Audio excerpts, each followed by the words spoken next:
আজকে নিটের আরেকটি প্রশ্ন নিয়ে এলাম। এখানে একটা আলফা বিটা আনস্যাচুরেটেড কিটোন, তাকে গ্রিগনার বিকারক দিয়ে ট্রিট করা হয়েছে। প্রোডাক্টটা কী হবে সেটা আইডেন্টিফাই করতে হবে। দেখো, আমি আগে একটু বলে রাখি, ইন জেনারেল কিন্তু কিটোন কম্পাউন্ড যদি হয়, গ্রিগনার বিকারকের সাথে যদি বিক্রিয়া করানো হয়, গ্রিগনার বিকারক কিন্তু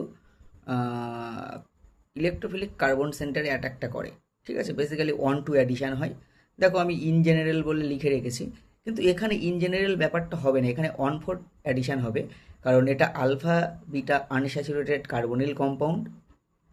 আমি এখানে দেখিয়েছি কেন 1/4 অ্যাডিশান হবে। দেখো, এর ক্যানোনিক্যাল স্ট্রাকচারটা দেখলেই বুঝতে পারছো যে ডাবল বন্ডের যে কার্বনটা, সেই কার্বনটা কিন্তু ইলেকট্রোফিলিক ক্যারেক্টারটা লাভ করছে ডিউ টু রেজোনেন্স বা কনজুগেশন। এবার এখানে দেখো অ্যাটাকটা কিভাবে হচ্ছে সেটাও দেখিয়েছি। সেই অ্যাটাকটার পরে দেখো আলটিমেটলি কিন্তু কিটো ইনল টটোমেরিজম হবে, অর্থাৎ ইনল ফর্ম থেকে কিটো ফর্মে যাবে, মোট স্টেবল কিটো ফর্মে কম্পাউন্ডটা গেল। তাহলে এখানে যেটা হলো অপশান এ, এটা কিন্তু রাইট অ্যান্সার হলো। ঠিক আছে, এটা নোট করে নাও ভালো করে।